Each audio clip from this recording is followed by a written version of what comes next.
Sanju Samson world കപ്പൊക്കെ കഴിഞ്ഞിട്ട് ഇനി ഇതേപോലെ സഞ്ജു സാംസൺ സഞ്ജു സാംസൺ എന്ന് പറഞ്ഞിട്ട് വീഡിയോ ഇടേണ്ട ഒരു അവസ്ഥയൊന്നും ഉണ്ടാവില്ല എന്നൊക്കെ വിചാരിച്ചിരിക്കുകയായിരുന്നു. കാരണം സഞ്ജു വേൾഡ് കപ്പ് കളിച്ചതും അതിനുശേഷം IPL കളിച്ചതും ഒക്കെ നമ്മൾ കണ്ടതാണ്. സഞ്ജു സാംസൺ എന്ന് പറഞ്ഞ പ്ലെയർക്ക് കൺസിസ്റ്റൻസി ഇല്ല, അങ്ങനെയാണ് ഇങ്ങനെയാണെന്ന് പറഞ്ഞവരുടെയൊക്കെ മുഖത്തടിച്ചൊരടിയായിരുന്നു വേൾഡ് കപ്പും അത് കഴിഞ്ഞിട്ടുള്ള IPL എസ്പെഷ്യലി. കാരണം ഒട്ടും ഫോമിലല്ലാത്ത അല്ലെങ്കിൽ ഒട്ടും ഒരു വിന്നിങ് ഫോമിലില്ലാത്തൊരു ടീമിൽ നിന്നുകൊണ്ട് അടിച്ചുകൊണ്ടിരിക്കുന്ന ഒരു സഞ്ജു സാംസൺ എന്ന് പറയുന്നത് അത് വേറൊരു വണ്ടറായിരുന്നു നമുക്ക്. അപ്പോൾ സഞ്ജു സാംസണെ ഇപ്പോൾ ഡ്രോപ്പല്ല റെസ്റ്റ് ചെയ്തു എന്നൊക്കെയാണ് ഇപ്പോൾ പറഞ്ഞുകൊണ്ടിരിക്കുന്നത്. ഗൗതം ഗംഭീർ ഏജാതി ചെറ്റയാണ്, സീരിയസ്ലി മാൻ. അയാളുടെ ഒരു റെസ്പെക്റ്റ് ഉണ്ടായിരുന്നു, എല്ലാം പോയി. ശ്രേയാസ് അയ്യറുടെ ക്യാപ്റ്റൻസി സേഫ് ആക്കാൻ വേണ്ടിയിട്ട് സഞ്ജു സാംസണെ അങ്ങോട്ട് മാറ്റി. അതാണ് നല്ല ക്ലാസ് തന്തയില്ലായ്മ എന്നാണ് ഇതിന് പറയേണ്ടത്. മലയാളത്തിൽ പറഞ്ഞിട്ടെങ്കിലും നമുക്കൊരു സമാധാനമാണല്ലോ. നമ്മതിരി നാറി പരിപാടിയാണ് ഈ ചെറ്റ കാണിച്ചു വിട്ടത്. എന്നിട്ട് മീഡിയ ചോദിച്ച സമയത്ത് നമുക്ക് കൊടുത്ത ക്ലാരിറ്റി കേട്ടോണ്ട്.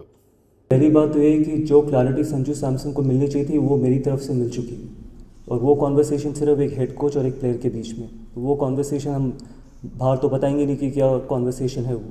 और जहाँ तक कि क्लैरिटी की बात है, we are absolutely clear that Sanju what he's done for India during the World Cup has been phenomenal, and sometimes you just have to look at the form as well of a certain player.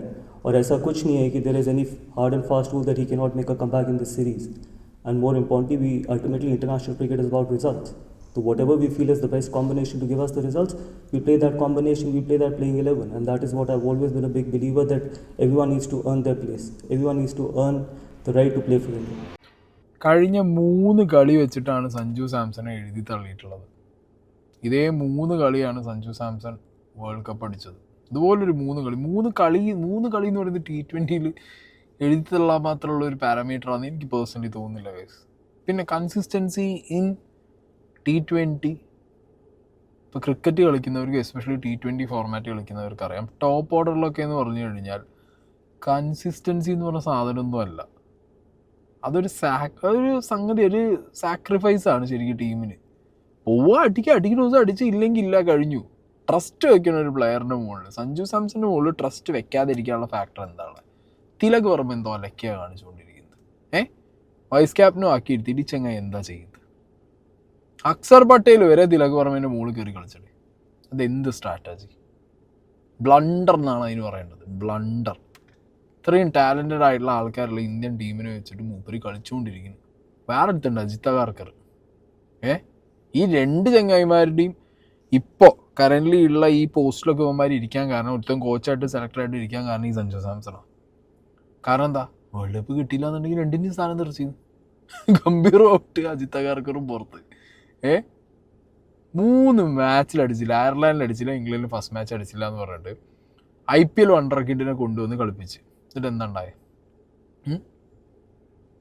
ഇത് എന്ത് തരം മെസ്സേജാണ് ടീമിലെ പ്ലേയേഴ്സിന് കൊടുക്കുന്നത് എന്നുള്ളതിനെ കുറിച്ച് ഇവരാരും ചിന്തിക്കുന്നില്ല. പ്രഷറാണ്, അൾട്ടിമേറ്റ് പ്രഷറായി കൊടുക്കൂ. കാരണം എന്താ? ഇത്രയും മാച്ച് കളിച്ച് ജയിപ്പിച്ച ഒരു പ്ലെയറിനെ ഒരു മറ്റേ പൂച്ചക്കുട്ടീനെ, അത് പിന്നെ സഞ്ജു ആയതുകൊണ്ടാണ് എന്നാണ് എനിക്ക് പേഴ്സണലി തോന്നുന്നത്. ഇപ്പോൾ ഗൗതം ഗംഭീറിൻ്റെ വീട്ടിൽ കാർ സ്റ്റാർട്ടായില്ലെങ്കിൽ അടക്കം സഞ്ജുവിനെ ടീമിൽ നിന്ന് പുറത്താക്കും.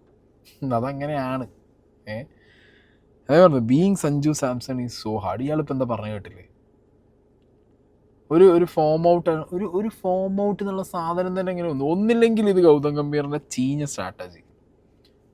കുറച്ച് കളി പുറത്തിട്ടാൽ സഞ്ജുവിൻ്റെ ഒരു ഈഗോ പൊട്ടും, സഞ്ജുവിൻ്റെ ആ ഒരു ഫയർ വരും. ഇനിയിപ്പോൾ നാളത്തെ കളി അല്ലെങ്കിൽ നാളെ കളിയുണ്ടോ? നാളെ കളിയില്ല എന്നുള്ളൂ. ഉണ്ടെങ്കിൽ നാളെ, അല്ലെങ്കിൽ അടുത്ത ഇംഗ്ലണ്ടായിട്ടുള്ള മാച്ച്, ആ മാച്ചിൽ സഞ്ജുവിനെ തിരിച്ചു കൊണ്ടുവന്ന് ടീമിലിട്ട് സഞ്ജു അടിച്ചു കഴിഞ്ഞാൽ what A plan.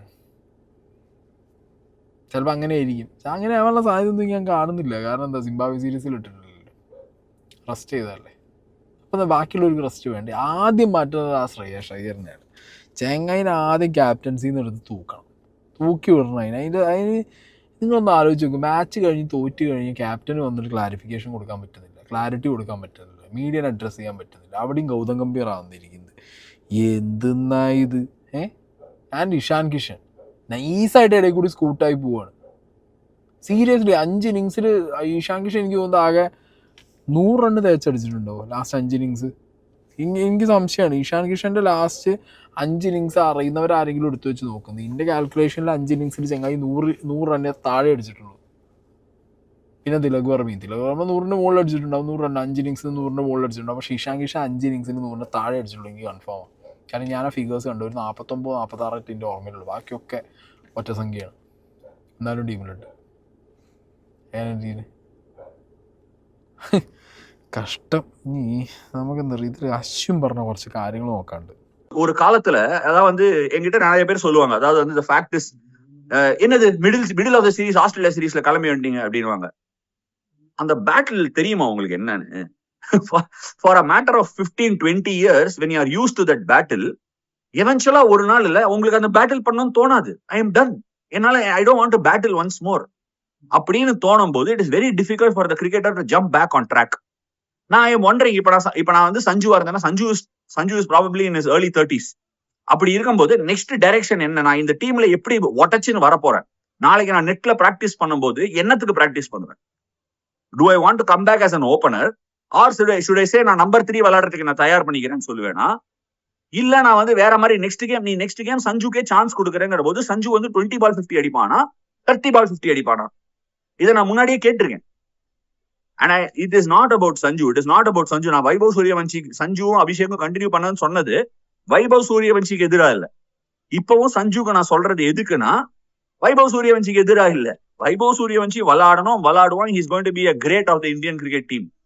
I am very sure about that. அவ்வளவு பொட்டன்ஷியல் இருக்கு. But what about this fellow? Seriously ഇത് വൈഭവ് സൂര്യവംശീനെ കളിപ്പിച്ചത് കൊണ്ടോ വൈഭവ് ഉള്ളത് അങ്ങനത്തെ സീനല്ല. വൈഭവുമായിട്ട് ഇതിനൊന്നും ഒരു ബന്ധവുമില്ല. ഓൾറെഡി അഭിഷേകും സഞ്ജുവും നല്ലൊരു പെർഫോമൻസ് ഉള്ള പെയറാണ്.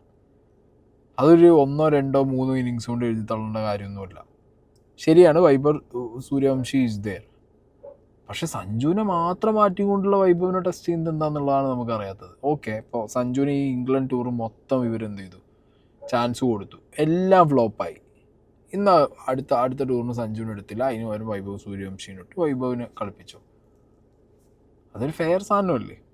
ഇത് എന്ത് മെസ്സേജാണ് ബാക്കി ടീമിലുള്ളവർക്ക് കൊടുക്കണമെന്നുള്ളത് ഞാൻ ചിന്തിച്ചു പോണത്. പ്രഷറായിരിക്കും പ്ലെയേഴ്സ് മൊത്തം, മനസ്സിലായി? കാരണം അത്രയും ടാലൻസ് ഇന്ത്യയിൽ ഉണ്ടേനും. പിന്നെ എപ്പോഴും പറയാൻ പറ്റുന്നൊരു ഈസി സാധനമുണ്ട് ഇന്ത്യൻ സെലക്ടേഴ്സിനും കോച്ചിനൊക്കെ, അതായത് വേറെ ട്രൈ ചെയ്യാണ്. ഈ ട്രൈ എന്ന് പറഞ്ഞ സാധനം എന്താ? ഒരാൾക്ക് ഇനഫ് ചാൻസ് കൊടുത്ത് അയാൾ ഒന്നും നടക്കുന്നില്ല എന്ന് കണ്ടു കഴിഞ്ഞാൽ മാത്രം അടുത്ത് ട്രൈ ചെയ്താൽ പോരെ. നല്ലോണം പെർഫോമൻസ് ഉള്ള നല്ലോണം കളിച്ചുകൊണ്ടിരിക്കുന്ന ഒരുത്തനെ ജസ്റ്റ് ഒന്ന് റെസ്റ്റ് എടുപ്പിച്ച് അടുത്ത ആളെ പിടിച്ച് ട്രൈ ചെയ്യിക്കും, ഇല്ലേ? ഇത് നമ്മൾ കണ്ടിട്ടുണ്ട്. ജയ്സ്വാളിനെ പിടിച്ചിട്ട് ഇതേപോലെ റെസ്റ്റ് ചെയ്യിച്ചിട്ടാണ് അഭിഷേകിനെ പിടിച്ച് ട്രൈ ചെയ്യിച്ചത്. അഭിഷേക് എന്ത് ചെയ്ത്, ആ കൊടൂരടി ജയ്സ്വാൾ പോവുകയും ചെയ്തു. ആ പ്ലെയറെ തീർന്നു പോയി, അതാണ്ടായേ. അപ്പം അതിൻ്റെ ആവശ്യം എന്താ? If someone is performing good, അയാൾക്കൊരു 2-3 മാച്ച് അയാൾക്കൊരു സ്റ്റെപ്പ് ബാക്ക് ഉണ്ടെന്നുണ്ടെങ്കിൽ അയാൾ തിരിച്ചു വരേണ്ട സമയമൊക്കെ കൊടുക്കുക. അയാൾ പ്രൂവണാണ് ഓൾറെഡി. ഇവിടെ അതൊന്നുമില്ല. ഇവിടെ പിന്നെ എന്താ പറയുക, ഇവിടെ എങ്ങനെയെങ്കിലുമൊക്കെ കുറച്ച് ക്രോസ് ബെൽറ്റ് പൊളിറ്റിക്സ് കളിച്ച് കുറച്ച് ആൾക്കാരെ സേഫാക്കി അതങ്ങനെ പോകണം. അതാണ് ഇവിടെ സേഫാക്കുന്നത്. ശ്രേയാസ് അയ്യറിൻ്റെ ക്യാപ്റ്റൻസീനെയാണ്. ബ്ലണ്ടർ എന്നൊക്കെ പറഞ്ഞിട്ടുണ്ടല്ലോ, IPL പോലൊന്നും അല്ല ഇൻ്റർനാഷണൽ ക്രിക്കറ്റിൽ വന്നിട്ടുള്ള സീനുകൾ. ഓൾറെഡി ഫ്ലാറ്റ് ട്രാക്കിൽ കളിച്ച് ഒരു വിധത്തിലായിട്ടുണ്ട് ഇന്ത്യൻ പ്ലേയേഴ്സ്. അപ്പം അനങ്ങുന്ന ഒരു പച്ചപ്പിച്ച് കണ്ടു കഴിഞ്ഞാൽ ഇതാണ് തയ്യാണ്. ഇനി അതിൻ്റെ കൂട്ടത്തിൽ കൂടി ഈ അന്തം വിട്ട ഒരുത്തനെ പിടിച്ചിട്ട് ക്യാപ്റ്റനും ആക്കി വിട്ട് ആരെവിടെ എറിയിക്കണം എന്നറിയില്ല, ഏത് പൊസിഷനിൽ ഏത് ബാറ്റ്സ്മാൻ ഇറക്കണം എന്നറിയില്ല. Should Sanju Samson be dropped? Good heavens, no. The story with the T20 World Cup is well documented. It's well documented on two fronts. India are in a very insecure position. India run the risk of not making the semi-final. He comes in, he wins you the game. It's never single-handed, but he's played a big part against the West Indies in the semi-final, in the final. At no point is he looking for an individual landmark. He's played very unselfishly. He's a fabulous team player and he's turned it around. He's your player of the tournament. When someone is your player of the tournament, you don't look beyond him in just 3 games. I've heard it said that he is inconsistent, and I'm willing to buy that argument that he's inconsistent. It has been frustrating sometimes following Sanju Samson over the last 10 years. But 3 games. In between, he's made 477 runs, striking at 165 in the IPL. Those are very good numbers. So, you do know that when he gets it right, he wins you games, he wins you tournaments. And you have to back such players. And this Indian team, over the last few years, has established a very pleasant pattern of backing players. Whether it's been Kuldeep Yadav at times, whether it's been Varun Chakravarti, whether it's been Sanju Samson himself, whether it's been Surya Kumar Yadav. You've picked class and you've backed class. And so I don't know what's happening at the moment. 3 innings, 2 of those in very unusual conditions you're not used to, you haven't had time to get acclimatized to, and then 1 great catch at backward point. And is that good enough to leave out people? What does it leave? What does it tell the rest of the players in the side? Can you imagine what it's telling the others? Player of the tournament dropped. So is it going to be me tomorrow? If I have 2 poor games, is my neck on the block? It's going to leave everyone insecure. And that is the last thing you want in a team. ഇതാ ഈ അഷാബുഗില് പറഞ്ഞ സാധനമാണ്. അതായത് സഞ്ജുവിന് chance 3 match മാത്രം നോക്കി അതിൽ performance ഇല്ല എന്ന് പറഞ്ഞ ചാൻസ് നിന്ന് പുറത്താക്കുന്നത്, അത് ബാക്കിയുള്ളവർ കൊടുക്കുന്ന മെസ്സേജ്, ആ ഡ്രസ്സിങ് റൂമിനകത്ത് ഉണ്ടാക്കുന്ന ഒരു ഇമ്പാക്റ്റ് എന്താണെന്നുള്ളത് ഇവർ ചിന്തിക്കുന്നില്ല എന്ന് ഞാൻ ആലോചിക്കുന്നത്. എല്ലാവരും പെടും. 2 മാച്ച് കഴിഞ്ഞ് കഴിഞ്ഞാൽ അയ്യോ ഞാൻ പെർഫോമൻസ് ഇല്ലെങ്കിൽ ഞാൻ പോകുമെന്നുള്ള പേടി. ചില പ്ലേയേഴ്സ് അങ്ങനെ ഇല്ല കേട്ടോ, ചില പ്ലേയേഴ്സിനില്ല, ചില പ്ലേയേഴ്സിനുണ്ട്. ബട്ട് സ്റ്റിൽ അതൊരു റോങ് സാധനമാണ്. ഞാൻ പറഞ്ഞല്ലോ, ഒരു ഇത്രയും വേൾഡ് കപ്പ് ഹീറോ ആയി വന്നൊരു മനുഷ്യൻ, അത് കഴിഞ്ഞിട്ട് IPL അടിപൊളി പെർഫോമൻസ് ഉള്ള ഒരാൾ, എന്നിട്ട് അയർലാൻഡിൽ എന്ത് ചെയ്യുന്ന അവസ്ഥ ഇന്ത്യക്ക്? അയർലാൻഡിൽ ആരാ അടിച്ചതെന്നും കൂടി ഒന്ന് പറഞ്ഞിട്ടുണ്ട്. അയർലാൻഡിൽ എല്ലാവരും ശോകമൂക അവസ്ഥയായിരുന്നു. തിലക് വർമ്മ എങ്ങാണ്ട് ഒരു കളി ഒരു 50 സംതിങ് അടിച്ചു, അഭിഷേക് ഒരു 10-40 റൺ അടിച്ചു. വേറെ ആരെന്താ അടിച്ചേ? എന്തായിരുന്നു അവിടുത്തെ അവസ്ഥ? എന്നിട്ട് വീണ്ടും വന്നിട്ട് ഇംഗ്ലണ്ടിൽ തന്നെ ഞാൻ പറഞ്ഞല്ലോ, ഇഷാൻ കിഷൻ ഒരു വഴിക്കില്ല. ഇഷാൻ കിഷൻ തിത്തയ്യാണ്. തിലക് വർമ്മ ഈ പറഞ്ഞ പോലെ തിലകിന് ഇഷാനൊക്കെ ഉണ്ടല്ലോ ഒളിപ്പിക്കുകയാണ് സത്യം പറഞ്ഞാൽ. നമ്മൾ ഈ ഫീൽഡ് ഇടുന്ന സമയത്ത് വീക്കായിട്ടുള്ള പ്ലേയേഴ്സിനെ കൊണ്ടുപോയി ഒളിപ്പിക്കില്ല, അതുപോലെ ഒളിപ്പിച്ചുകൊണ്ടിരിക്കുകയാണ് ടീമിനകത്തെന്നേ പറയാനുള്ളൂ. അതേപോലെ തന്നെ ഈ ശ്രേയാസ് അയ്യറിൻ്റെ ക്യാപ്റ്റൻസിക്ക് വേണ്ടിയിട്ട്, കാരണം സഞ്ജു ആണ് അടുത്ത ക്യാപ്റ്റൻ എന്നുള്ളത് ഓൾമോസ്റ്റ് എല്ലാവരും പറഞ്ഞ് നടന്ന്, അല്ലെങ്കിൽ എല്ലാവരും ആഗ്രഹിച്ചൊരു കാര്യമാണ്, അല്ലെങ്കിൽ അത് ഓൾമോസ്റ്റ് എല്ലാവർക്കും അത് ഓക്കെയാണ്. എനിക്ക് തോന്നുന്നില്ല സഞ്ജു അല്ലാതെ വേറൊരു ഓപ്ഷൻ നിൽക്കുമ്പോൾ നടക്കുന്നത് ആവില്ല. ഒരു ക്യാപ്റ്റൻ്റെ ആറ്റിറ്റ്യൂഡുണ്ട്, ഒരു ടീമിനെ കൊണ്ടു നടക്കുന്ന ഒരു ക്യാപ്റ്റനാണ്. Why Rohit Sharma is a good captain, great captain. എന്തുകൊണ്ടാണ് സൂര്യകുമാർ യാദവ് ഒരു നല്ല ക്യാപ്റ്റനായത്? ക്യാപ്റ്റൻ എന്ന് പറഞ്ഞു കഴിഞ്ഞാൽ ടീമിനെ മോൾഡ് ചെയ്യണം. ഐ നെവർ തിങ്ക് ഈ ശ്രേയാസ് അയ്യർ എന്ന് പറഞ്ഞ ഒരുത്തരം അത്ര നല്ല ക്യാപ്റ്റനൊന്നുമല്ല. അങ്ങനെ ക്യാപ്റ്റൻസി കൊണ്ട് നടക്കാൻ മാത്രം കപ്പാസിറ്റി അല്ലെങ്കിൽ ഒരു ആറ്റിറ്റ്യൂഡ്, ആ ചെങ്ങായി ഒരു വേറെ ആറ്റിറ്റ്യൂഡുള്ള ഒരുത്തനായിട്ട് എനിക്ക് എപ്പോഴും തോന്നിയിട്ടില്ല ഈ ശ്രേയാസ് അയ്യർ. അല്ലാതെ ഇവൻ ടീമിനെ മൊത്തം ജെല്ലാക്കി ഒരു പാക്കാക്കി കൊണ്ട് നടക്കാനുള്ള കപ്പാസിറ്റി ഒന്നും ഉണ്ടെന്ന് എനിക്ക് ഫീൽ ചെയ്തു. IPL എഗെയിൻ ഞാൻ പറഞ്ഞല്ലോ, IPL is A franchise cricket. Okay, അവിടെ ക്യാപ്റ്റനെ വരെ റൂൾ ചെയ്യുന്നത് ഒരു ഫ്രാഞ്ചൈസിയാണ്. ക്യാപ്റ്റനൊന്നും അങ്ങനത്തെ റോളുകൾ, ആ ഫീൽഡിൽ ഇറങ്ങിയുള്ള റോളുകളുള്ളൂ. അതിനപ്പുറം അവിടെ ഫ്രാഞ്ചൈസി റൂൾ ചെയ്യും. മനസ്സിലായില്ല? അവിടുത്തെ തീരുമാനങ്ങളാണെങ്കിലും സാധനങ്ങളാണെങ്കിലും. അപ്പോൾ ക്യാപ്റ്റൻ എന്ന് പറഞ്ഞാൽ നാഷണൽ ടീമിൽ വരുമ്പോഴാണ് ഇതിൻ്റെ ഒരു സാധനം കിട്ടുന്നത്. ആക്ച്വലി അവിടെ ഈ ചങ്ങായി ഫെയിലിയറാണ്. അപ്പോൾ ക്യാപ്റ്റൻസി എന്ന് പറഞ്ഞ സാധനത്തിൽ ശ്രേയാസ് അയ്യരെ സേഫാക്കാൻ വേണ്ടി സഞ്ജു സാംസനെ തട്ടിക്കളയല്ല വേണ്ടത്, അല്ലെങ്കിൽ 3 മാച്ച് കൊണ്ട് എഴുതി തള്ളല്ല വേണ്ടത്. ഓക്കെ, വൈഭവ് സൂര്യവംശിക്ക് വേണ്ടി ഇനി സഞ്ജു തേർഡ് ഡൗൺ, മറ്റേ സെക്കൻഡോ തേർഡ് ഡൗൺ ഇറങ്ങി കളിക്കണോ? അത് വേറൊരു ബ്ലണ്ടർ. വൈഭവ് ഹാവ് ടൈം, ഒരു ഇഷ്ടംപോലെ സമയമുണ്ട്. മനസ്സിലായില്ലേ?